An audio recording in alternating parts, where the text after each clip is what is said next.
Final round. Stories, plots, and development. Alright, it all comes down to this. Everything that ties the other rounds together. The story. Both shows have their own plots and stories that were very different, further separating the two shows. As the shows continued, various events happened to change the course of the stories, and after a certain amount of time, drastic changes were made to the final seasons, which changed the shows for the rest of their runs. I'll be discussing how they changed every season, and how the characters themselves changed and developed with the progressing story. The first season of the classic series had episodes which were coherent, making it one big arc. And each episode featured an event of consequence that remained throughout the rest of the series, such as the introduction of the characters, the Technodrome, showing how they met April, the neutrinos, how Krang got his android body, etc. You can easily take the first 5 episodes and combine them all into a single film. Overall, the story was fun and did a great job introducing all these classic characters. Shredder, Krang, Bebop, and Rocksteady had not yet developed into comedic villains, and were originally portrayed as being a little more menacing and intimidating, but that quickly changed with the second season. The one thing I preferred from the classic series in terms of plot was the origins of Splinter, even if it was different from the original comics, which the 2003 Splinter's origins are based off of. I admirable for Splinter to be so knowledgeable about all things martial arts related. In the second season, things already took a slight change. The animation and character designs were slightly altered, and the action scenes themselves started becoming more comedic, with the turtles making use of objects and their environments around them, instead of relying on their actual weapons. Also, for this season, the Technodrome was stuck in Dimension X, and Shredder had to be sent to the Turtles dimension with minimal help from Krang. That's something I've always wondered when it came to this show. Who was really in control of everything? Shredder or Krang? Bebop and Rocksteady would often refer to Shredder as the boss, but it was Krang who actually came up with the plans and provided the proper technology. He'd usually send Shredder to do his dirty work, and it was where Shredder himself was the one to actually come up with plans of his own. The second season had another arc of episodes about the Eye of Zarnoth, in which an alien crash lands on Earth, tells the Turtles about 3 fragments that fell from his ship and got scattered, and then dies, which is a pretty edgy way to start these episodes off.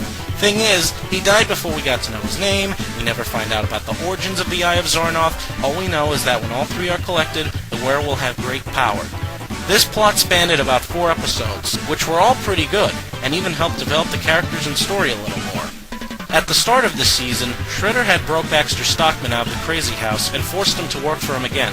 In the final episode revolving around the Eye of Zarnoth, Baxter Stockman betrays the Shredder, which I'm sure attributed to Shredder getting sick of Baxter Stockman and throwing him into the Technodrome, where Baxter was to be executed by Krang, but ended up becoming the Fly Baxter, who reappeared every now and then throughout the rest of the show. Other characters were introduced, such as the Punk Frogs, who'd also go on to reappear in future episodes. There was something that changed every season, and that was the location of the Technodrome. For the first season it was underground, in the second season it was in Dimension X. For the third it was stuck without power in the Earth's core. For season 4 and 5 it was stuck in Dimension X again, and season 6 it gets stuck at the North Pole. Why the writers never took advantage of this to make a Christmas episode is anyone's guess. In season 7 it was trapped at the bottom of the ocean. For Season 8, which was the start of the Red Sky episodes, the Technodrome was stuck in a black hole, and then it was destroyed once and for all, dragged away by a giant tentacle monster. I assume that monster ate Bebop and Rocksteady since we never see them again afterwards. In Season 9, the Technodrome is nowhere to be seen since the Turtles are busy fighting Lord Dreg. But in Season 10, the Technodrome appears one last time in the final episode, where it's now destroyed and abandoned. The Turtles go inside the Technodrome and use Krang's android body to take down Lord Dreg once and for all. Usually the episodes where the Technodrome changed location were important since the result of the change developed the story a little more. It was usually rare for the classic show to have changes like these, since by the end of most episodes, everything would still be the same. Most of the time the episodes consisted of Shredder and Krang seeing some sort of news report about a scientific breakthrough, and then they decide to steal it because they want to use it to raise the Technodrome. This was the most repetitive plot for the whole series.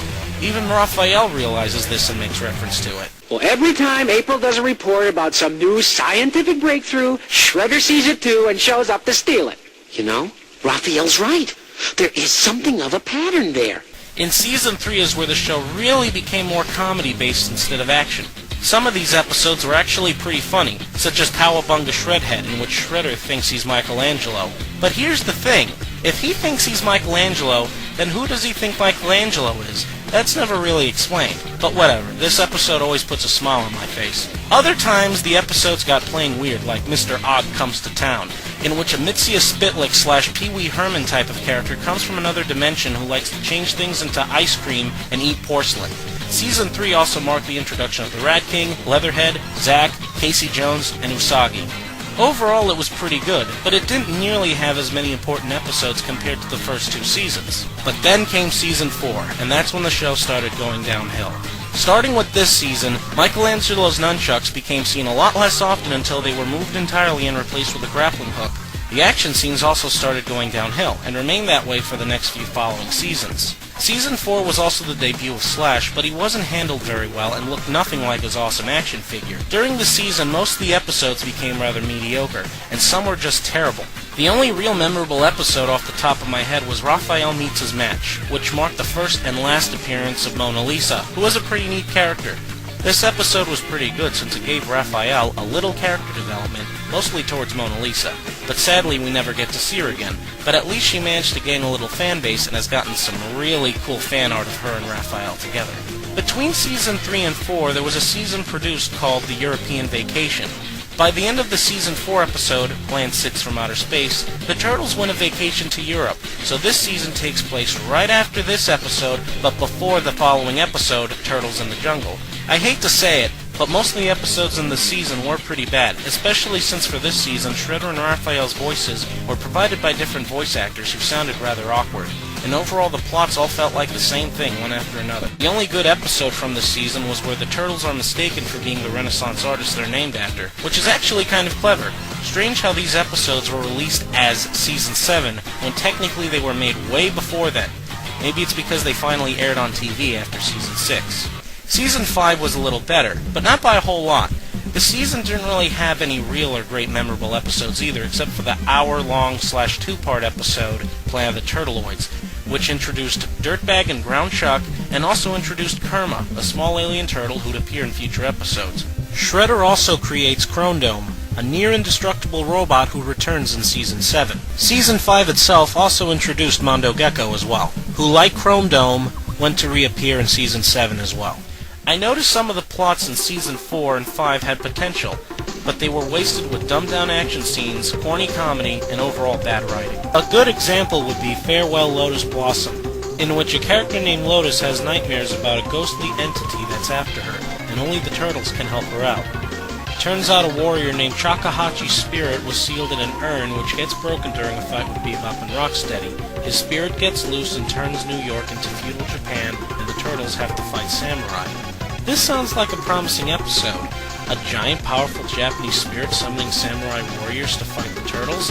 You'd think we'd have the Turtles trying out their ninja skills against those samurai in an awesome fight scene, but instead what we get is the Turtles running away, plus a food fight. Oddly, we get a similar plot in the 2003 series in which the Turtles dream about Karai, who many consider Lotus's modern-day counterpart, who is also being sought after by an ancient Japanese entity, who also changes the area around him to make it to his liking. And while this one was handled much better, it was unfortunately rather ridiculous, but we'll talk about the 2003 series later. Then we got Season 6, and things were really starting to improve. Most of the episodes took place at night, so the Turtles didn't have to disguise themselves as often, and they were much more good episodes compared to bland ones. Once again, we have another good character development episode about Leonardo in which we see him cowardly fleeing for the first time ever due to his fear of snakes. But then he returns to confront his fear. My favorite episode would have to be Krankenstein Lives, since not only did it have good action, but the side plot about Shredder losing his memory was hilarious. Now we got Season 7, and wow, what an improvement. There were many memorable episodes, and they were all filled with great plots and action scenes. Although there wasn't a lot of character development, and very few episodes actually advanced the plot, it was overall a very fun season to watch. We even got to see animated versions of Tokan Razar from the second Ninja Turtles movie, and unlike their movie counterparts, their cartoon incarnations were much smarter and acted on their own. But sadly, we only see them in one episode, which stinks because I think they were very interesting characters. My personal favorite episode from this season is The Legend of Koji. It brings the Turtles to feudal Japan, but unlike the third movie, this episode actually gets it right. Shredder having a cowardly, dishonorable ancestor is perfect, and the origin of the Foot Clan being formed on the footprint of a dragon was actually rather clever. There were many other well-written episodes, such as The Star Child, Night of the Rogues, Invasion of the Kranglezoids, and Shredder Triumphant. Then Season 8 came along, and wow, what a change. The show focused a lot less on comedy and more on the action, and the character development, art style, and serious tone made it much darker. The Channel 6 news building was destroyed, and April's boss Byrne blamed the Turtles, and for the rest of the series, he tried to make the Turtles look bad no matter what. The Turtles started being seen as bad guys instead of heroes, all because they're mutants. It became a lot more like X-Men, only in this case, it was mutant turtles. A lot of people didn't really like this change, and go as far as to say that the show started to suck after this, and that it had finally jumped the shark. I can understand why they'd think that, but at the same time, I don't really agree with them. True, there were some things about the season I didn't like, such as the way they changed Shredder and Krang's personalities. Yes, they became much more menacing and evil, but they didn't act funny or comedic anymore, which is something I really missed since I felt that's what made Shredder and Krang so unique to begin with. Another thing I noticed was the absence of pizza. I mean, wow! They took away the pizza too? No wonder the Turtles look so pissed off for most of this season. They want their pizza back, damn it! The Turtles themselves were also going through character development when they wondered what was the point of helping anyone if they get treated poorly in return. Things like this made me feel that the Red Sky episodes were deeper, but I guess at the same time it made them a lot less fun compared to previous seasons. Now the show was taking itself seriously, a huge difference from the older seasons which didn't take themselves seriously at all. In Season 9, we had a new ally of the Turtles named Carter, and a new villain named Dreg.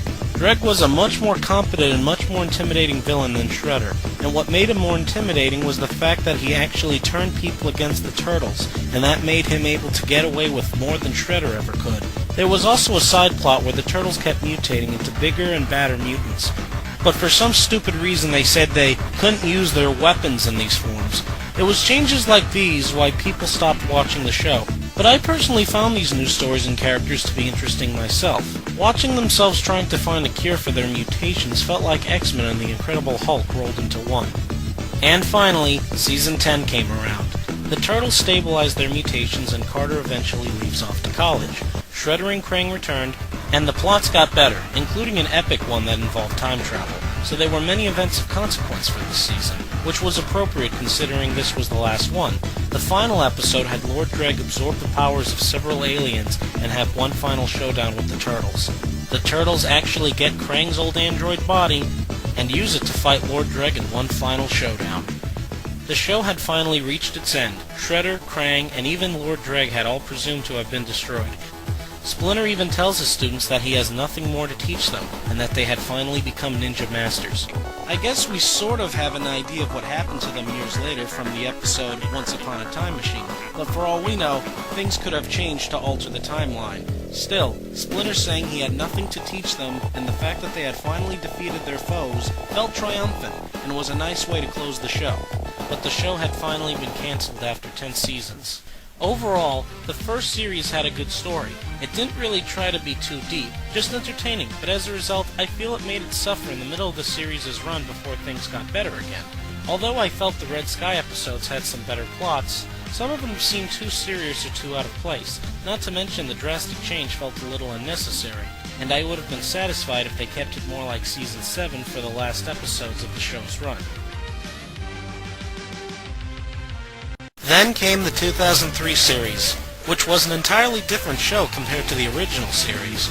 The 2003 series had most of its plots and stories loosely based off the Mirage TMNT comic books. Some of these plots were altered slightly since the original comics were violent, but overall they did manage to tell a great story. Season 1 of the new series started things off with an episode appropriately named Things Change, and it reintroduced us to the Turtles and Splinter. There's also a little gag about Michelangelo constantly trying to say cowabunga, but then he's told that he's not supposed to say that anymore. It was already an indication that the new show was trying to be as different from the old one as possible. Sadly, it's also one of the reasons why people already decided they hated this show. The first 3 episodes alone were an adaptation of the second issue of the original comic. April is introduced, as is Baxter Stockman. As the story goes on, we meet Casey Jones, Shredder, and Hun. Shredder fights the Turtles on top of a roof, reminiscent of their big battle in issue 1 of the comics, only much less bloody and with Splinter involved. Not to mention, of course, Shredder lives, and comes back episodes later to beat up Leonardo and drive the Turtles out of New York, which is also based off a plot from the comics. Eventually, the Turtles return, storm Shredder's base, and fight off everything he throws at them until they finally have their climactic battle on top of yet another rooftop. As a climax to this epic showdown, Leonardo cuts off Shredder's head, but this season doesn't end here, since then the Turtles have to search for Master Splinter, who mysteriously disappeared during the battle. They end up tracking him down at the TCRI building, the same building that made the ooze that mutate the Turtles and Splinter to begin with. The season then ends with the Turtles finding Splinter in a building inhabited by the Utroms, but then accidentally get teleported across the universe, leaving the first season on a cliffhanger. Then came Season 2, which begins with the Turtles being teleported to a planet. Again, another loose adaptation from the comics, mainly of Ninja Turtles issues 5, 6, and the Fugitoid issue. The Turtles meet Professor Honeycutt, also known as the Fugitoid, and we also get to meet the Triceratons and the Federation. We also get to know the Utroms this season, who turn out were just trying to heal Splinter. They also become friends with the Turtles. Speaking of Utroms, we also learn that Shredder is an Utrom. The idea of Shredder being an Utrom was very controversial, even amongst people who actually liked the 2003 series. The creators decided to go for it since they figured not only would it be different, but much more unexpected. This was something else I wasn't crazy about story-wise myself, but it eventually grew on me since making Shredder an alien also gave him an extensive backstory, and as an Utrom in a robotic body, he's a much tougher opponent for the Turtles to take down since he's covered by a metal exterior and is able to do things normal humans cannot. Season 2 also introduced Leatherhead, but he didn't really appear much this season, though he turns up again in Season 3 and becomes an ally to the Turtles while developing his character more. Later on, when the Turtles take out Shredder again, the groups he had under his control start fighting for power over New York, resulting in many innocent bystanders getting caught in the crossfire and getting hurt or even killed. These episodes were a very loose adaptation of the City at War issues of the Mirage comics, which spanned over the course of 13 issues and served as the final saga for Volume 1. City at War for the comics was the best saga in all of the Mirage comics, since it heavily developed the Turtles, Splinter, Casey, and even April. Seeing them all go through emotional turmoil with all their own individual stories, but then coming to terms with them and gain a new outlook on life, made these comics incredibly deep and well written. But such intense subject matter could not be applied to a children's cartoon, so what we get is an extremely watered down version of it, which only lasted 3 episodes long. In this saga, we get introduced to Karai, daughter of the Shredder, while Leonardo gained some heavy character development, wondering if taking out the Shredder really was justified. After the Turtles help resolve the situation at hand, Karai says the vendetta is lifted and that the Foot Clan will not seek revenge for the Shredder's demise. Of course, that turns out to be bullcrap when, big surprise, Shredder returns. The season ends with a few episodes about the Battle Nexus tournament, in which the Turtles find out that Splinter and Hamato Yoshi were champions of the Battle Nexus tournament and participate in it themselves. There are 2 new villains, Ultimate Ninja and Draco, who have a grudge against Leonardo and Splinter. They plan to take advantage of the tournament to assassinate the Daimyo and steal his war staff, which controls everything in the Battle Nexus. They also, of course, plan to get revenge and destroy their rivals as well. What made these episodes great was not just the non-stop action and cool fights, but also the introduction of 2 characters from Stan Sakai's Usagi Yojimbo comics, Miyamoto Usagi himself and Gen the Rhino, both of which would appear in many more episodes to come. In an anticlimactic yet humorous conclusion to the 2nd season, Michelangelo accidentally wins the Battle Nexus tournament, and is crowned its champion, which he unfortunately brags about for the rest of the series. Then Season 3 came along, which I felt was the best season the 2003 series had to offer, period. Many more characters make their debuts, such as Nobody, Dr. Chaplin, Clunk, Ultimate Draco, and my favorite 2003 series villain, Bishop. This season had some of the best stories and plots, and tons of memorable episodes, including an 8-part series of episodes about a Triceraton invasion, one that shows Ninja Turtles as kids, and not 1, but 2 crossover episodes. Speaking of stories, the 3rd season also had a Christmas episode. It was an adaptation of the Michelangelo special from Volume 1 of the Mirage comics. This was a very cute and charming episode which had numerous characters get together for a Christmas celebration while waiting for Michelangelo to arrive, who meanwhile was trying to stop a bunch of thugs from stealing a truck filled with Christmas toys for orphans. Heck, it even had a Halloween episode if you count the episode All Hallows Thieves. Strangely, the classic series didn't have a Christmas special, despite how happy-go-lucky it was, and yet you can easily count the episode The Turtles and the Hare as an Easter special, since there was a white rabbit and Easter eggs involved. Also, remember that in Season 6, the Technodrome was stuck at the North Pole, so it's amazing that none of the writers took advantage of that to give us a Christmas-themed episode.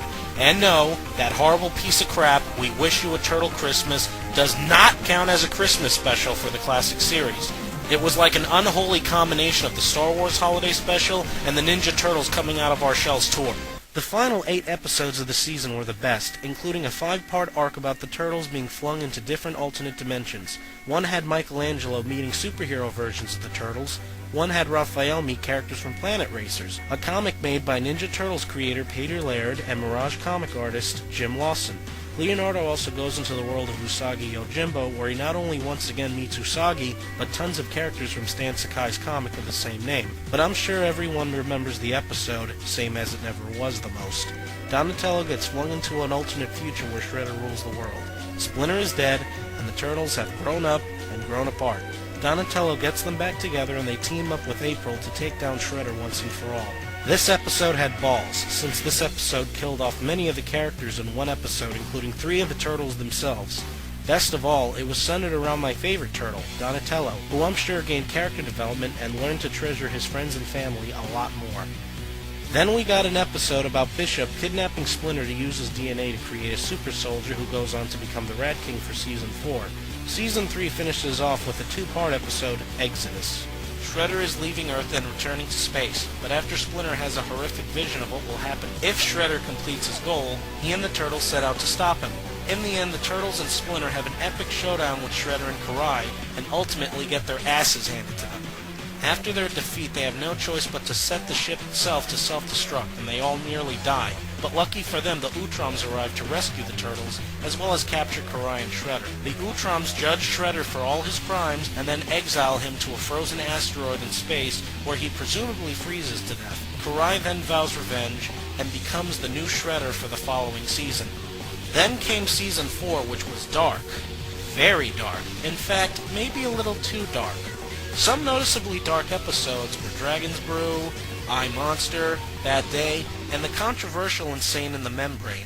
I feel that with how dark the show became and how graphic some of these episodes got, it contributed to the downfall of the series entirely, since afterwards the people at 4Kids decided changes had to be made so the show could be more kid-friendly. Now granted, not all the episodes were dark, some of which were more lighthearted. Some of the stories were, again, adaptations of the Mirage comics, such as Cousin Sid, The People's Choice, Sons of the Silent Age, I, Monster, and All Hallows Thieves. But I still feel like at this point the creators were expecting people to take this show too seriously. During the 4th season, Leonardo became much more angry and didn't want to participate in having fun with his brothers as often, due to the fact that he got defeated in their big battle with the Shredder and felt that he failed his family. He started pushing himself, trying his best to become stronger and even perfect because he couldn't accept defeat, in time losing patience with Splinter and even hurting him. Leonardo had no choice but to seek training elsewhere, and when he returns, he's back to his old self. It was character development like this that made the fans of the classic series dub the 2003 series as Teenage Mutant Emo Turtles. I really don't see why they call them emo. They're just showing different sides of themselves to make themselves appear more three-dimensional. It was character development like this in the classic series during the Red Sky episodes, but I guess using this as an example is a bad idea since most fans of the classic series hated those episodes anyway. Some people make the argument that the Ninja Turtles don't need character development, because it's a children's cartoon, and all it needs is to be entertaining. But I find that to be a load of bull, since sometimes character development can help children identify with the characters, learn from them, and love them even more. At this point, the people at 4Kids felt the show had to go a different direction because it was becoming too dark, so they delayed the airing of Season 5, and since then it's been known as the Lost Season.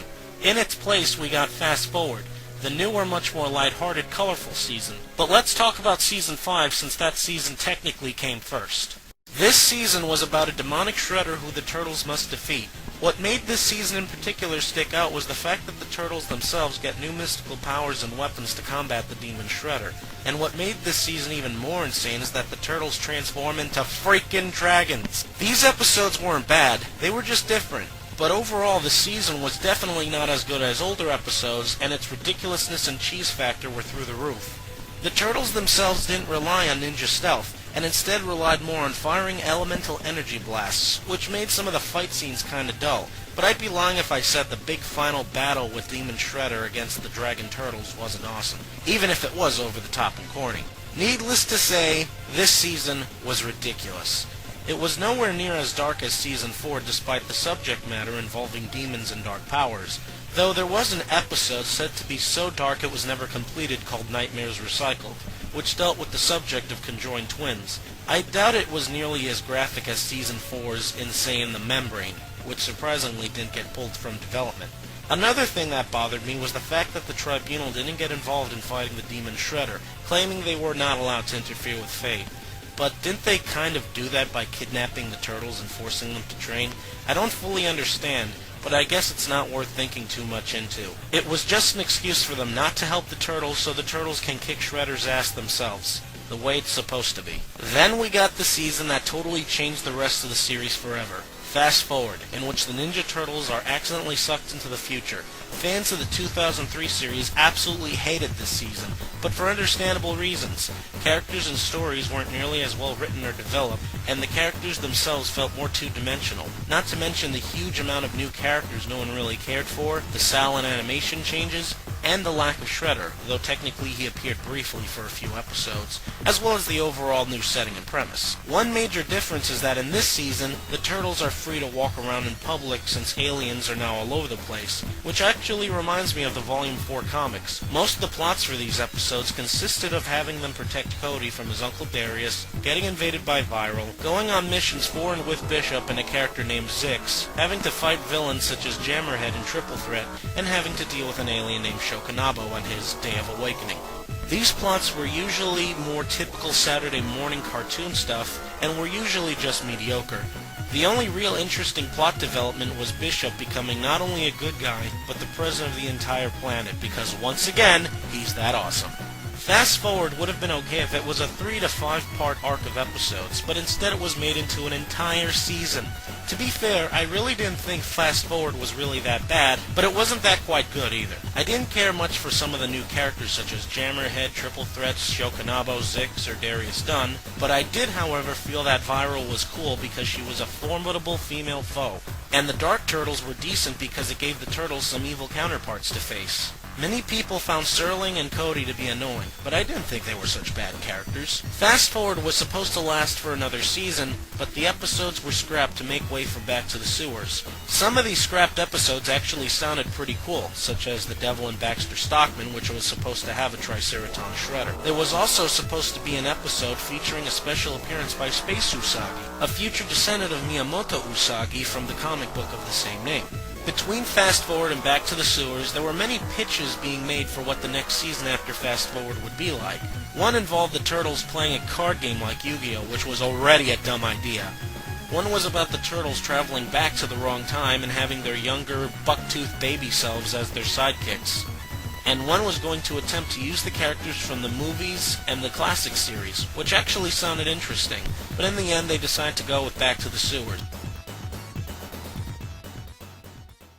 At first, a lot of people were excited due to the fact that the Turtles were back in their original settings, and were even expecting it to be like earlier episodes of the 2003 series. However, the Turtles had their designs changed once again to be similar to the recent 2007 movie, and the settings became much more bright and colorful with a more lighthearted plot and tone.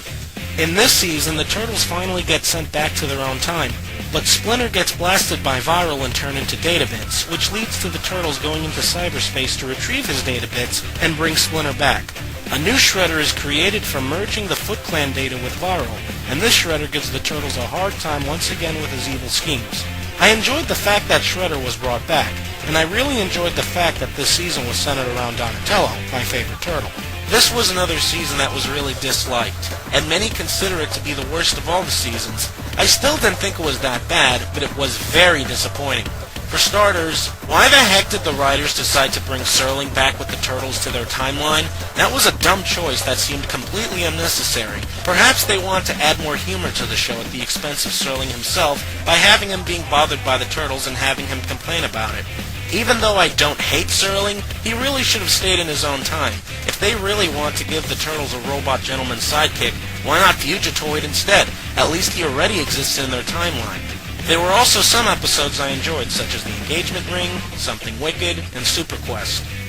Other episodes just sucked, like The Incredible Shrinking Serling, Super Power Struggle, and yes, sadly, even the final episode, Wedding Bells and Bites. And that was the final episode of the whole series. Now, the episode wasn't terrible, but it was badly written and didn't make for a good climax to the series at all. For starters, the Turtles have spent the entire season trying to bring Master Splinter back, and when they finally do bring him back, the reunion is incredibly brief. It's like, hey, cool, Splinter's back! Now let's go to Casey and April's wedding! Another thing I felt was awkward was the fact that Cyber Shredder was made from the data of the Utrom Shredder, which makes no effort to communicate with Karai and doesn't even seem to recognize her.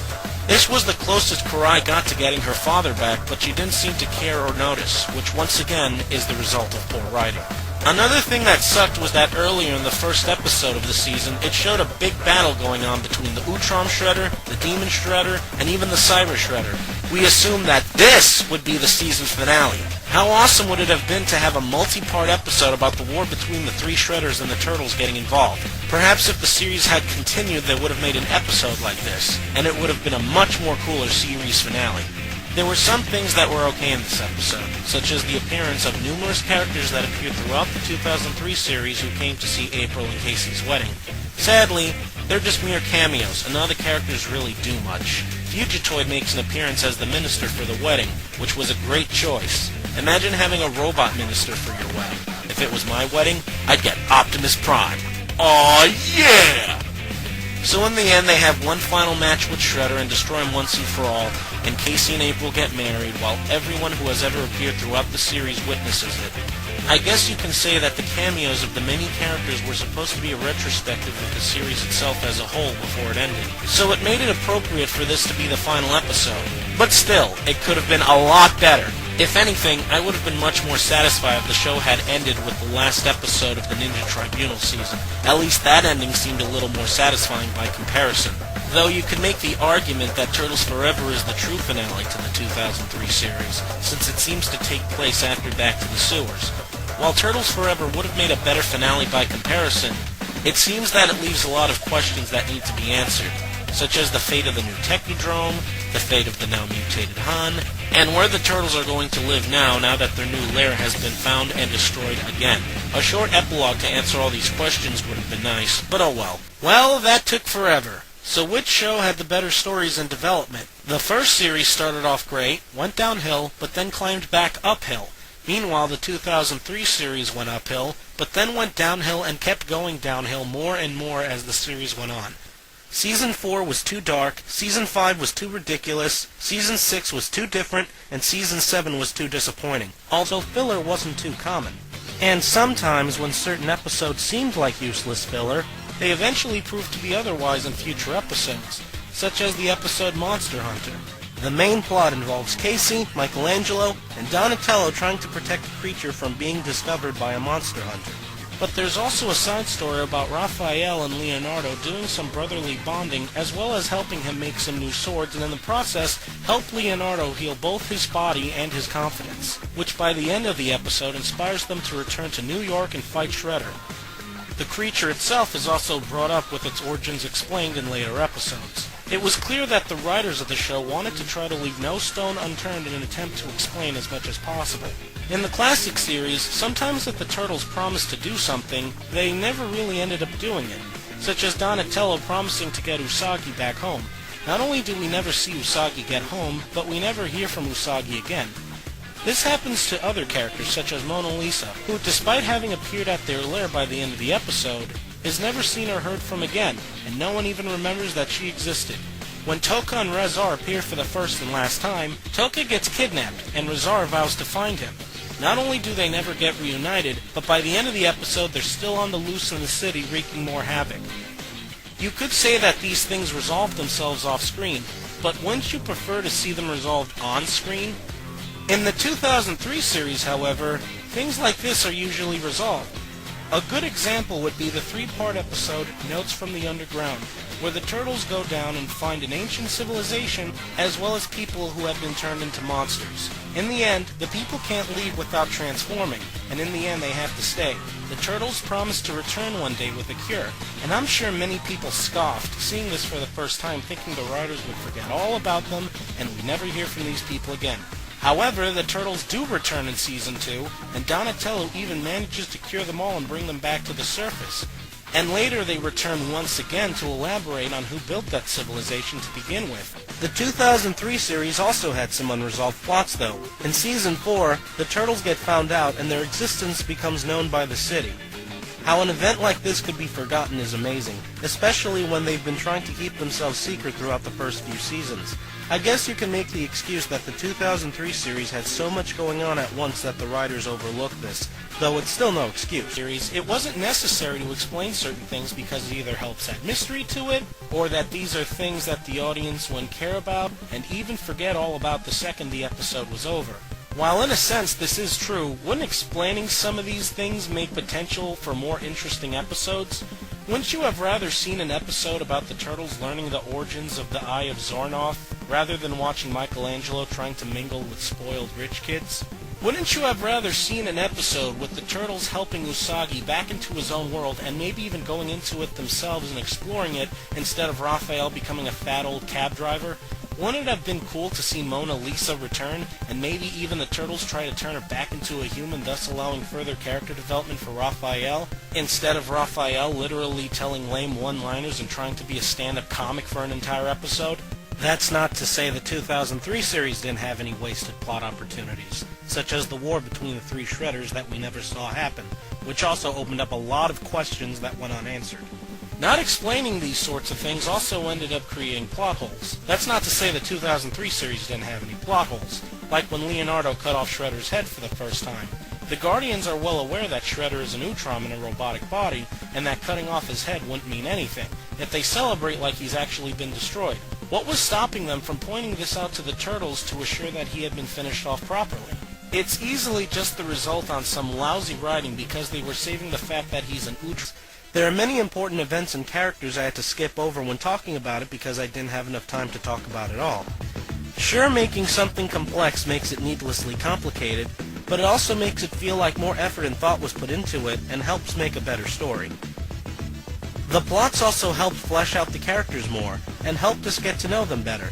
With the classic series, you don't get to know the origins of some characters such as the Rat King or Casey Jones.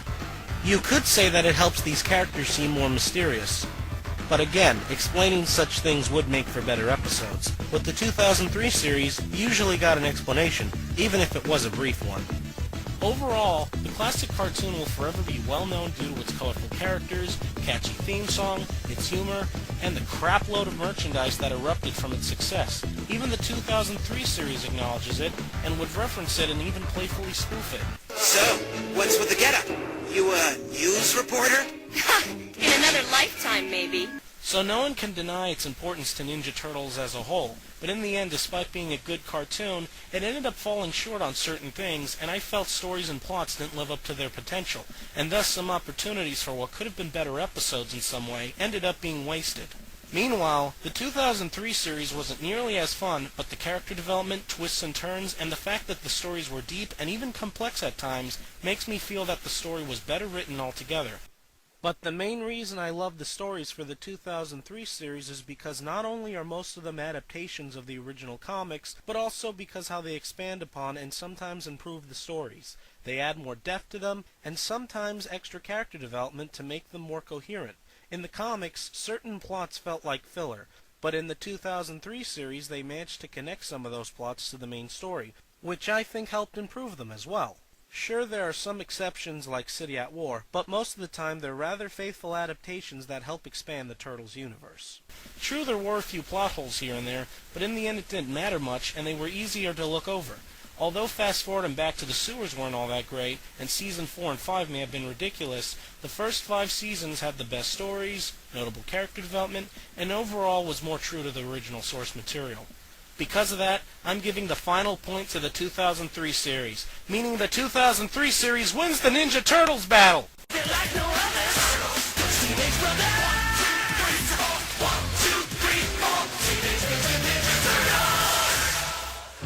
Well, the countdown is finished and over with. Despite the 2003 series winning, I still love the classic series and think it's one of the best cartoons ever made. But in the end, I think the 2003 series is a better show.